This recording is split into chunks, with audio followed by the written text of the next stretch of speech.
Boa noite àqueles que eu não tive a oportunidade de encontrar antes da palestra. É muito bom estar de novo de volta a essa atividade nossa. E a diferença dessa noite é que a gente, ao invés de preparar um PowerPoint, né, para aqueles que conhecem o PowerPoint, que normalmente a gente tem o cuidado de preparar. Vocês estão me ouvindo bem atrás? Tá? Que bom. A gente resolveu fazer diferente. Aquele estudo interativo, que a gente faz perguntas e vocês respondem. É que nem cantor sertanejo. Ele levanta o braço, para de cantar e a gente continua cantando, não é assim? Então a palestra vai ser meio assim. Eu levanto a questão, vocês respondem para mim e eu só vou indo, tá bom? Não precisa ficar assustado, Silvano. Não vou perguntar diretamente a ninguém.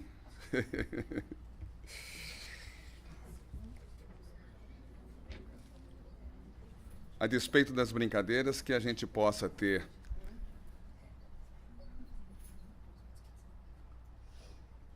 o envolvimento do nosso irmão maior e da espiritualidade a nos conduzir durante esse estudo, que tem a finalidade de criar uma reflexão, tá bom? E como eu falei, a gente vai começar com perguntas.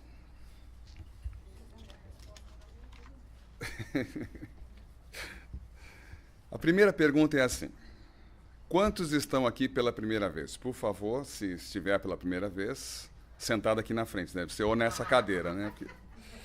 Ó, nós temos 1, 2 pela primeira vez aqui na casa.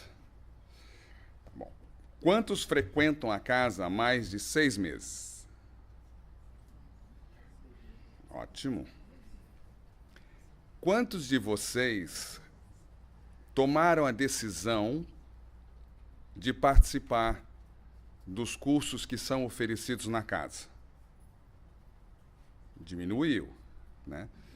Mas já houve o quê? Um comprometimento em buscar o estudo, buscar respostas.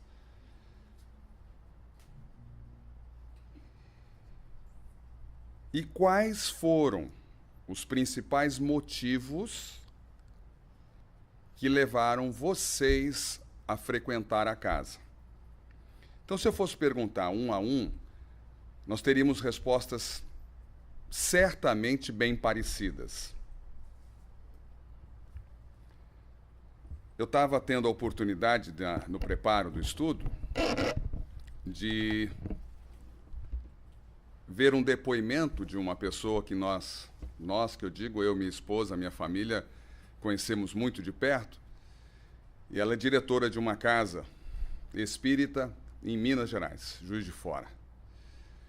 E ela disse que ela teve a iniciação na casa espírita, mesmo fazendo parte de uma família muito católica, daqueles católicos praticantes, que tem toda aquela sequência e rituais de dias, né? Eu não sou muito familiarizado, então não posso entrar em detalhes. Mas ela dizendo da maneira, né, pela qual a família encarou quando ela começou a ver coisas. Coisas. Essas tais coisas, quando a gente começa a estudar, os dois que estão pela primeira vez já têm algum conhecimento espírita? Um deles não, tá vendo? Então, obrigado pela resposta. Então, é o que nós chamamos tais fenômenos. Então, à medida que a gente vai se familiarizando, a gente vai entendendo que alguns de nós temos essa mediunidade aflorada. Carlos, eu estou aqui pela primeira vez, mas eu tenho uma sensibilidade, quando eu chego no ambiente de trabalho, de ter uma empatia ou não com determinada pessoa, criando uma conexão diferente com as pessoas. Então, a esposa pergunta, né, para o marido, e aí, como é que foi esse primeiro dia seu lá?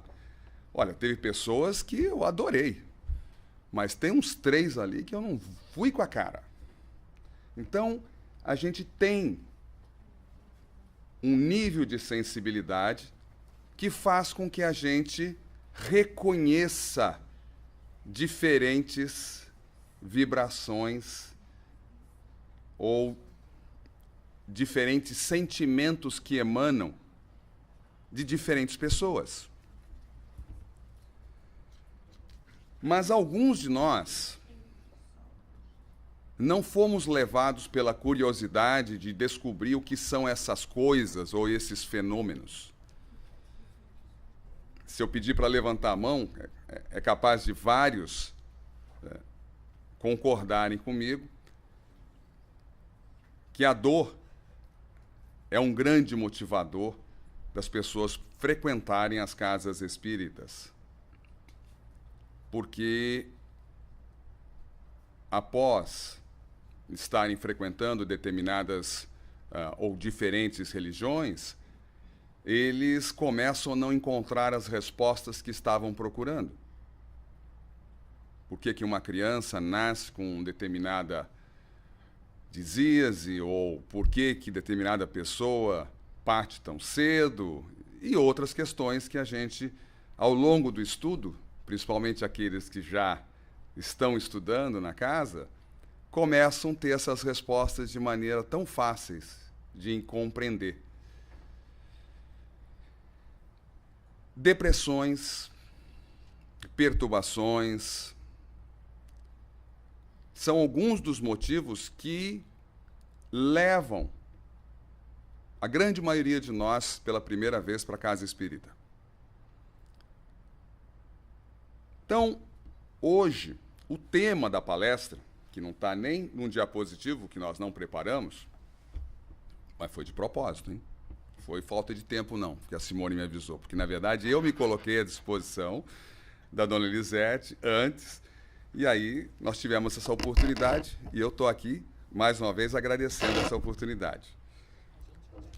Obrigado. E essa série de motivos diferentes trouxeram cada um de nós a estar hoje aqui. A gente está tendo o prazer de receber 2 pela primeira vez na casa. Já temos aqueles que já estão na casa há mais de 6 meses. Tem aqueles que estão um pouquinho mais novos. Dona Elisete, que já tem uns 15 dias já que frequenta a casa, né? Para não dizer 15 anos, né? 20. Não fala isso, dona Elisete, senão a gente começa a ficar... Parece que a gente também tem idade. A gente, tudo garoto novo.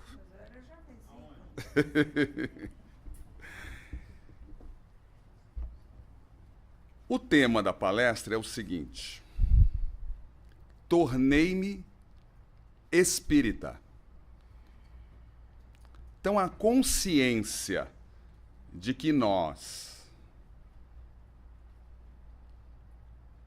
além dessa existência atual, já tivemos existências anteriores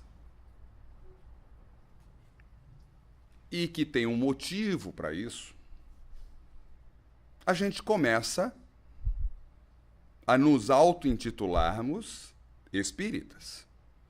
Ah, você acredita na reencarnação? Acredito. Alguns anos atrás, a gente dizia que ia para a igreja. Não dizia que ia para o centro espírita pela confusão que isso gerava. Hoje, o esclarecimento faz com que nós assumamos, ficou muito feio, né? Que a gente assuma, né, esse termo. Lembra que no colégio, quando a gente respondia algumas questões, nem existia a opção.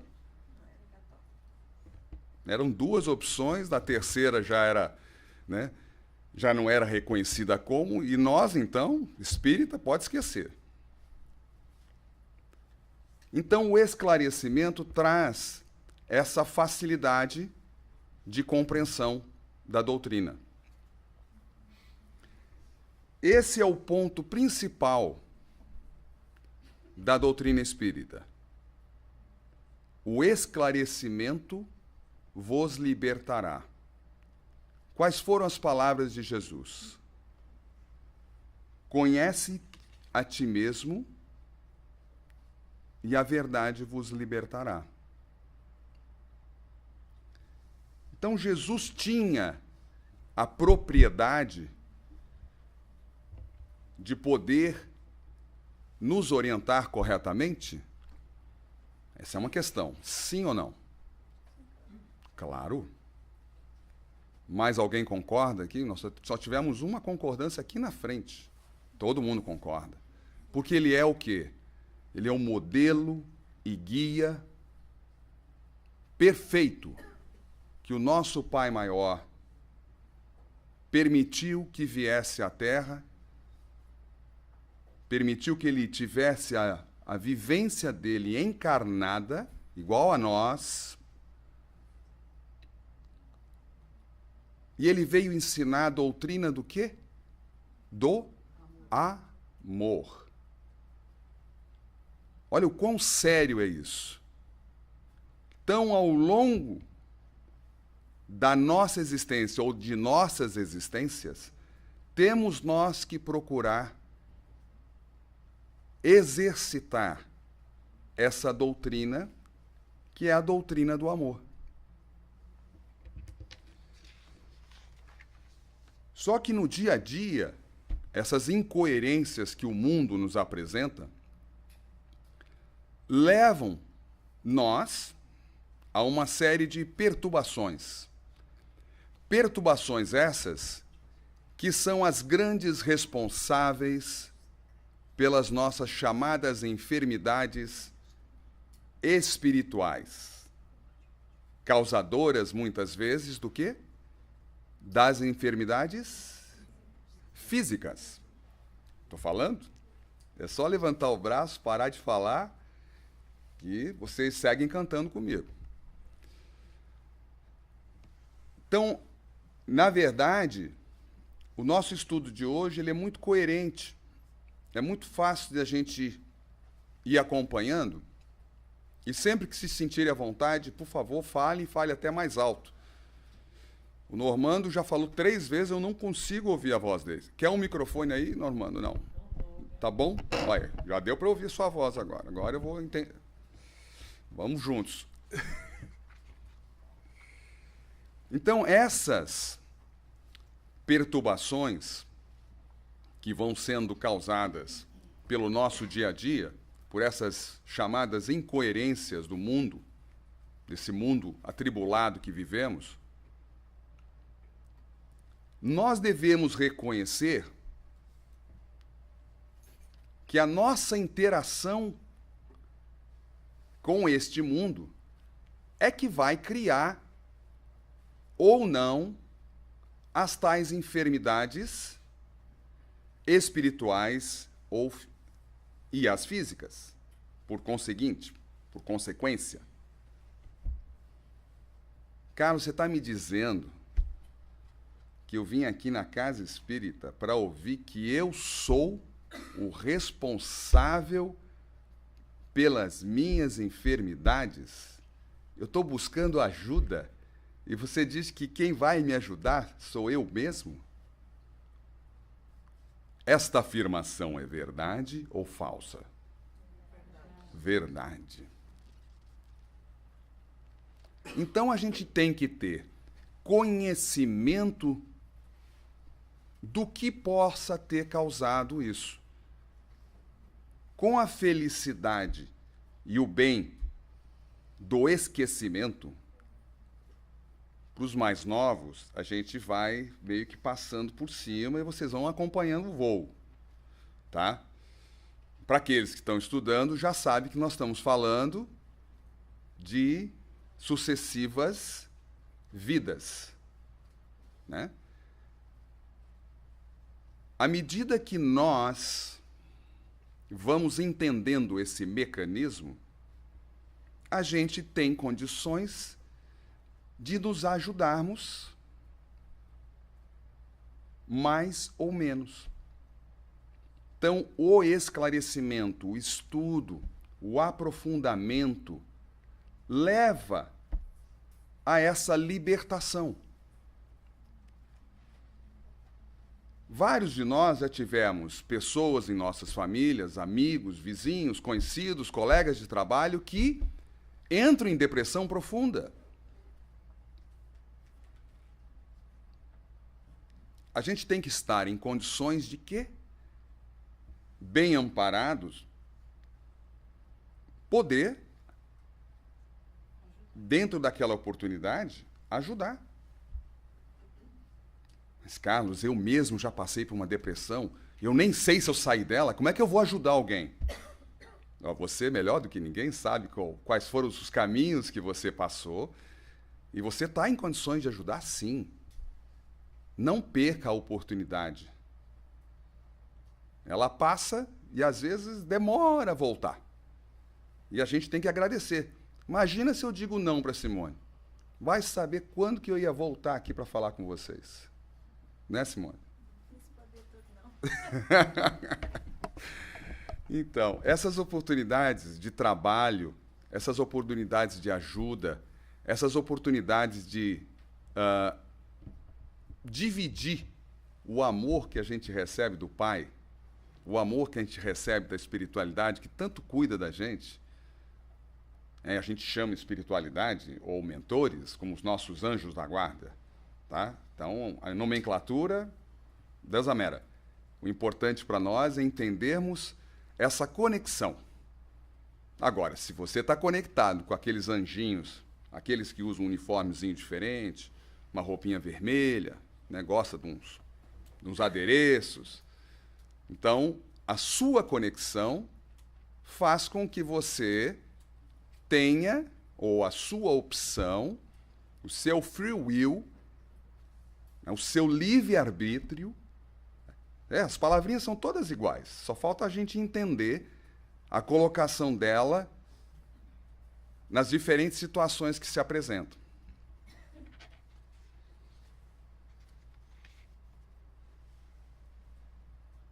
Então, se a gente pensar na vida de Jesus, nos grandes ensinamentos que ele deixou para nós, escreveu uma série de livros, não foi? Jesus Cristo? Ele não escreveu nenhum livro? E ficou famoso assim? Gente, então a gente não precisa escrever livros. Como que ele nos ensinou? Pelo exemplo. Ele é o modelo e guia perfeito que o Pai nos deu para que nós seguíssemos. E a coisa mais complicada que ele deixou para nós foi tal da lei do amor. Então a gente tem que amar o outro incondicionalmente. Nós vamos ter problemas, dificuldades de relacionamento, com toda certeza. Nós temos o quê? A individualidade.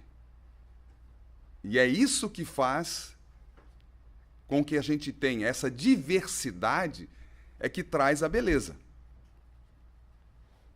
Senão, a hora que entrasse o belo ou o feio aqui dentro, a gente não ia reconhecer, porque é o diverso, né?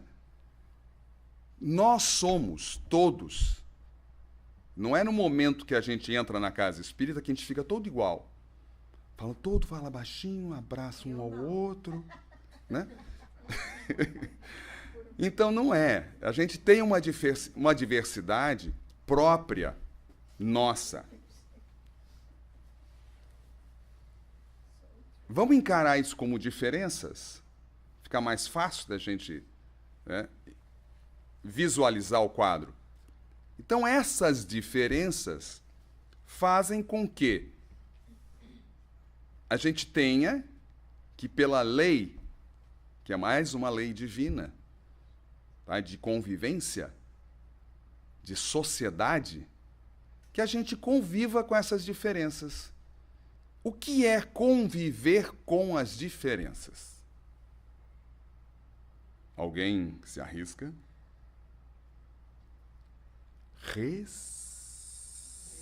Respirar? Não. Respeito. A gente começa a respeitar o outro. Se eu respeito o outro, já é uma forma de amor. Porque eu já não o desrespeito. Então, uma das coisas que nós vamos procurar no nosso dia a dia, imaginando uma caixinha, e essa caixinha a gente vai chamar de coração, que ela é um pouco mais arredondada, né? A forma, a gente pinta de vermelho, manda coraçãozinho. Eu vou terminar a palestra fazendo assim para vocês. Então, esse pequeno coraçãozinho, lá dentro dele, a gente tem sentimentos mais bonitos e alguns não tão bonitos assim. Para que caiba mais sentimentos bonitos, mais amor, eu tenho que tirar lá de dentro alguma coisa para dar espaço para coisas boas. Emmanuel diz o seguinte: enquanto houver a presença da maldade, significa o quê? Que nós não sublimamos a bondade. Porque tem que estar sublimado. Você afastou o mal e criou espaço dentro dessa caixinha que a gente está chamando de coração, aonde, na verdade, a mecânica não é bem assim, né? Ela parte do sentimento, o sentimento cria parte de um pensamento que cria um sentimento, e esse sentimento é que vai permanecer. Então, nós temos que sublimar, afastar a maldade de nós, para que nós possamos exercer com mais naturalidade a bondade. E o exercício do amor, o exercício da bondade, é um dos elementos curadores de todos os nossos males. O exercício do amor é um dos remédios mais potentes para curar as nossas enfermidades, os nossos problemas, as nossas desavenças, as nossas diferenças, porque você não vai viver sozinho. Não há vantagem alguma você ir lá para aquela montanha no Tibete, se isolar por 55 anos e descobrir que o amor é libertador. Ele não tinha ninguém para amar. Ele estava sozinho lá na montanha, gelada. O que adiantou toda aquela reflexão? Todo aquele sacrifício? Absolutamente nada. Baseado no que a gente está falando até agora, está complicado? Está fácil de entender? Tá um bate-papo ou tá chato? Senão eu vou pedir para vocês cantarem mais. Eu levanto a mão, você já sabe, né? Levanta a mão para cima e canta. E a gente para de cantar. Não é isso que eles falam? É porque você pagou caro pelo show e aí ele para de cantar e ele está saltando você. Por isso que ele fala assim, põe a mão para cima e vai. Santo Agostinho, um padre católico, extremamente reconhecido na Igreja Católica, foi um dos maiores defensores do Espiritismo. E gozado, né? Pois bem, ele trouxe um conselho para nós. Ele dividiu o que ele tinha por hábito fazer. Aqueles que já estudaram mais de 6 meses já devem saber um pouquinho do que ele deixou de conselho. A palavra-chave é autoanálise. O travesseiro, né? Ele dizia o seguinte, que antes, toda noite, antes dele deitar a cabeça dele, tranquila num travesseiro, ele procurava fazer uma reflexão do que ele fez, do que ele possa ter feito, que possa ter deixado alguém chateado, insatisfeito com algo que ele tenha feito. E o que ele poderia fazer para que no dia seguinte ele não só não repetisse com aquela pessoa, mas que, se a mesma situação se apresentasse novamente, que ele não fizesse. Na verdade, eu estou fazendo já não são essas palavras, eu tenho as palavras aqui, mas não há necessidade de a gente ler as palavras. Mas é exatamente isso que ele questionou. E ele foi mais longe. Se houver, nesse momento, o tal chamado para a nossa partida, sabe aquela que a gente pega o bilhete e não vai voltar? Mentira, a gente volta. Volta várias vezes. Ainda bem, né? Ainda bem. Mas é o nosso desencarne, tá?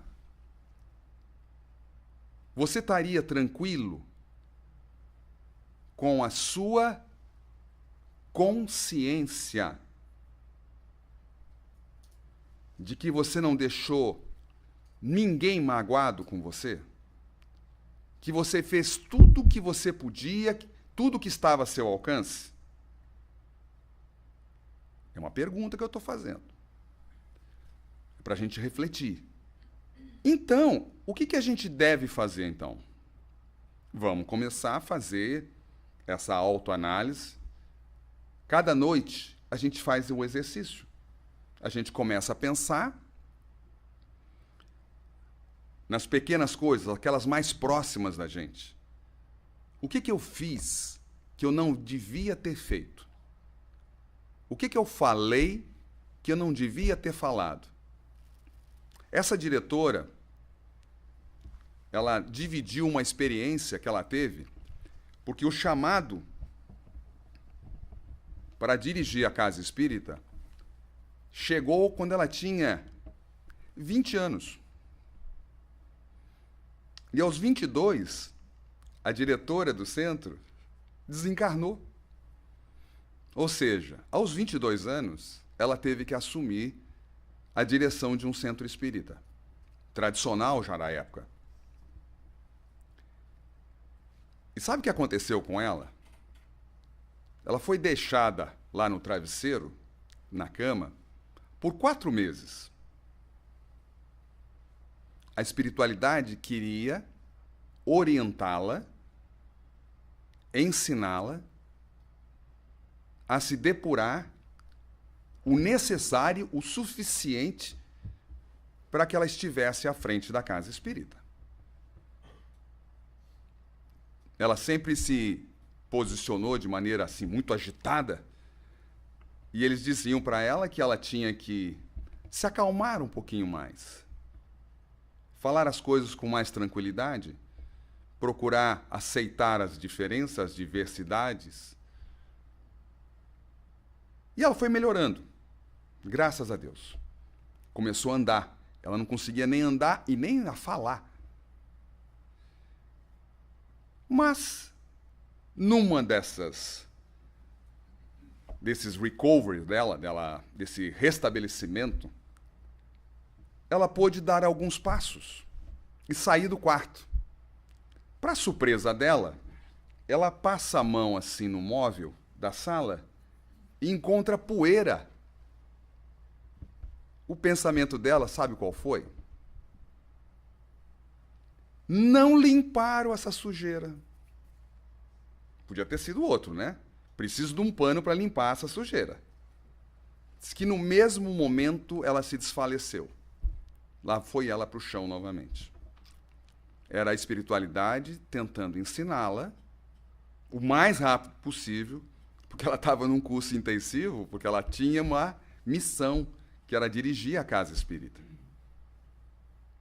E ela, no decorrer dessas diferentes situações que foram se apresentando, ela foi entendendo da necessidade do respeito, desse amor sair com mais naturalidade da gente. Então, quando eu começo a amar demais, eu falo para minha esposa, eu estou achando que eu estou indo embora. Eu já estou começando a amar demais. E aí eu começo a amar um pouco de menos. Não, não começo não. Brincadeira.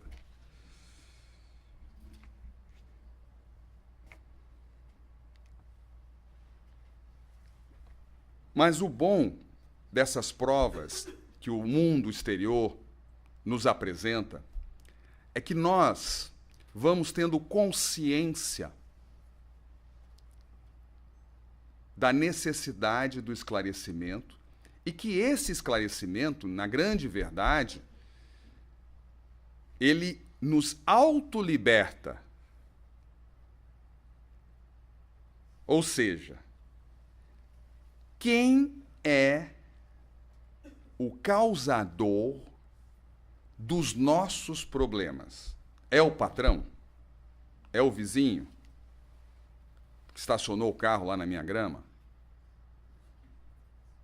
Quem vocês acham, depois dessa breve explanação, é o verdadeiro causador dos nossos problemas? Os maridos.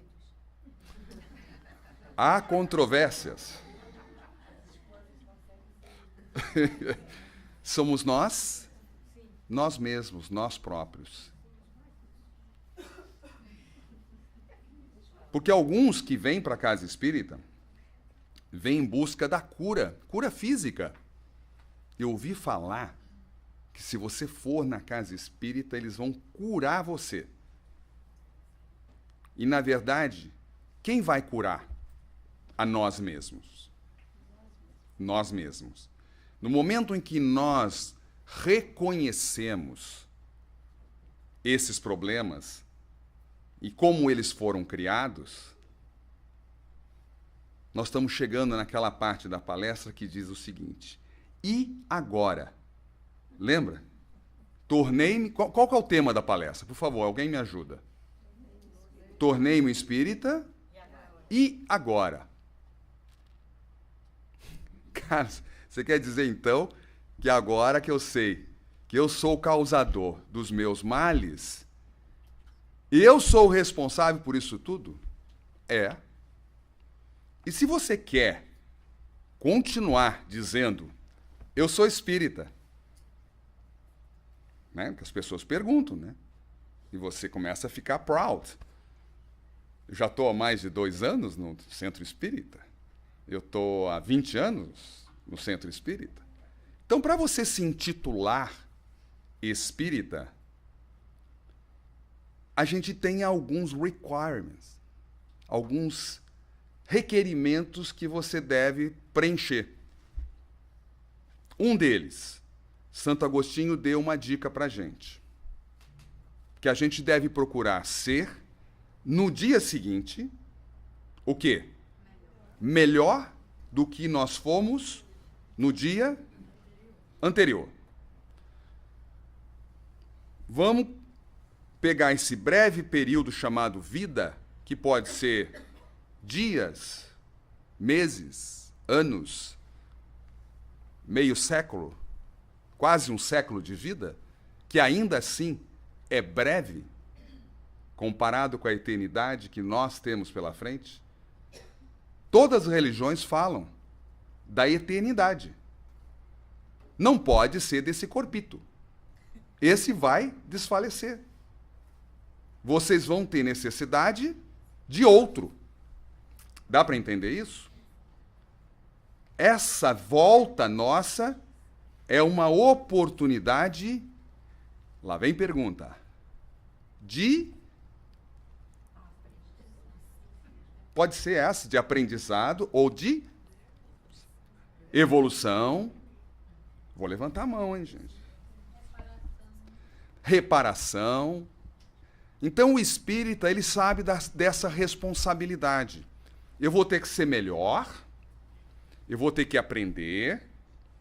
Todo esse aprendizado que vai esclarecendo uma série de coisas me liberta, me deixa mais tranquilo. Porque quando a gente sabe que nós próprios, somos os causadores dos nossos problemas, já fica mais fácil. Eu não preciso conversar com mais ninguém, preciso conversar comigo mesmo. O que eu posso fazer para melhorar? Só que aí, no tal do e agora, você, a partir do momento que lhe foi concedido o ensinamento, o esclarecimento, vocês acham que vocês iam se matricular de graça no ESD, não é? Sem pagar nada. Quem está estudando o ESD, por favor? Vocês acham que é de graça? Agora que vocês estão recebendo de graça o que lhes foi dado, lhes será cobrado algo.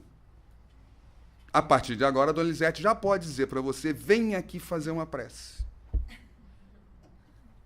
Olha, a Kátia já riu. Meu amigo não vem nunca mais de camisa verde no centro. Mas o Normando está de camisa verde. Então, se nós tivermos que chamar quem está de camisa verde, por favor, vem aqui fazer o encerramento. Olha lá. Então, nós passamos a ter a responsabilidade.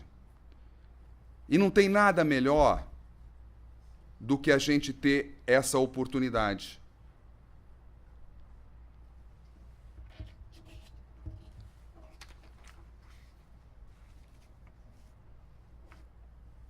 O mais importante nesse breve bate-papo é que a gente entenda que o Pai criou uma responsabilidade muito grande para nós. Ele não disse que nós éramos co-criadores? Nós somos tarefeiros do Pai. Nós temos responsabilidades. Desde a primeira pessoa, trabalhadora ainda, encarnado na casa, que pôde contribuir de alguma forma. Nós tivemos um piso novo instalado na entrada. Para vocês dois, vocês estão achando que o centro sempre foi bonito assim, né? Mas para nós que já frequentamos há algum tempo, a gente está assim, uau! Tá bonito lá fora, não tá? Aquela entrada? Oh, tá lindo.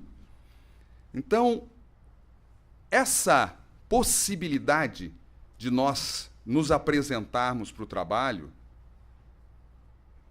no momento que a gente aceita o convite de poder estar aqui à frente, dividindo um estudo com vocês, é uma oportunidade maravilhosa. Vocês já cansaram de ouvir uma frase que aquele que faz o estudo é aquele que mais precisa ouvir, não é isso? A boca mais próxima dos meus ouvidos, a boca que está mais próxima de algum ouvido é a minha, né? Não é? Olha a distância aqui, ó. Está pertinho de mim. Então, essas oportunidades de trabalho, a gente tem que agradecer. Mas esse trabalho pode ser, sabe o quê? Somente ouvir o lamento de um amigo, de um vizinho. O Irma, não é a Irma, não. A Irma é uma colega nossa de trabalho. É. O Irma, que é o hurricane, o furacão, está chegando. A gente pode precisar ser solidário a alguém e a gente não pode perder a oportunidade de ajudar.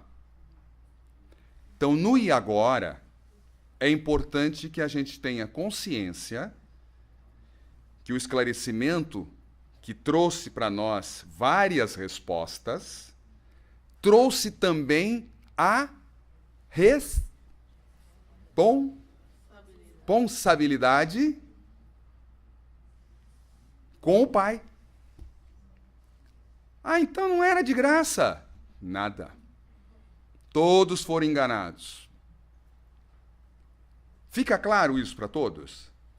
Que a gente tem que estar disposto, disponível, para sempre que o nosso próximo, o nosso vizinho, o nosso amigo, necessitar de uma palavra amiga, ou nem a palavra, ele só quer falar. Você pensa que a esposa, quando fala contigo, que ela teve um dia horrível, ela quer que você resolva os problemas dela? Não quer. Ela fica até brava quando ela descobre que a solução era simples. Não é isso? Estou falando com os maridos aí. As esposas estão quietas, caladas. Mas é isso. Se a gente falar, mas era só você fazer isso, ela fica muito mais brava do que você pensa. Porque ela não quer a solução, ela quer só que você ouça.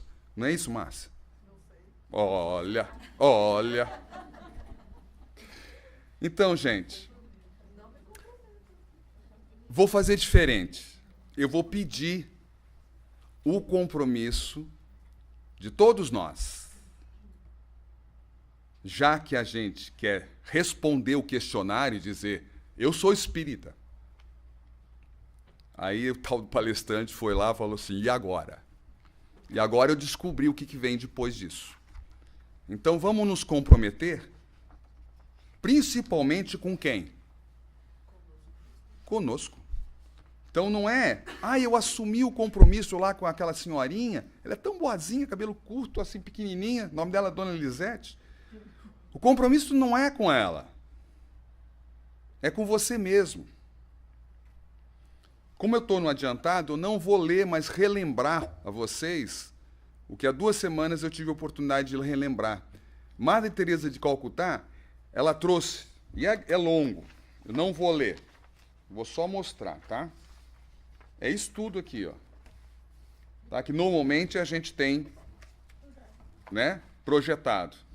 Mas já está estourado o nosso horário. E a Dona Elisete já me olhou feio, bateu no relógio assim, 3 vezes. 3 vezes quer dizer que já se passaram, né, mais de 3 minutos. Mas o importante é o seguinte, tudo aquilo que a gente tiver a oportunidade de fazer e o outro não reconhecer, não se preocupe. Faça a si mesmo, porque não é entre você e essa pessoa que deixou de agradecer ou que deixou de te ajudar. É entre você e Deus. Então, se é entre você e Deus, é um daqueles compromissos que a gente vai assumindo no decorrer das nossas encarnações.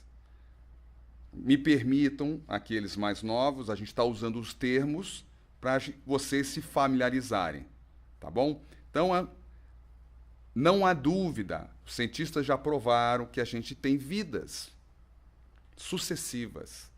Tem uma finalidade, aprendizado, evolução, reparação, que foi falado. Então, vamos nós assumir esse compromisso. Não percam as oportunidades. E que a gente lembre da necessidade dos nossos irmãos lá de Porto Rico e República Dominicana que já estão sofrendo as consequências do hurricane. Nós estamos com categoria 5, parece até ser maior do que o anterior, e eles não têm os recursos, os mesmos recursos que nós temos aqui nos Estados Unidos. Então, eles precisam da nossa prece, da nossa ajuda. Então, vamos pegar aquela caixinha chamada coração, enviar os nossos melhores sentimentos, a nossa melhor vibração, que é uma maneira direta de nós ajudarmos. E eu agradeço a vocês, mais uma vez, pela atenção, pela simpatia no olhar, pela alegria, e a casa pela oportunidade que mais uma vez me permitiu estar aqui falando com vocês. Obrigado, viu? Uma boa noite.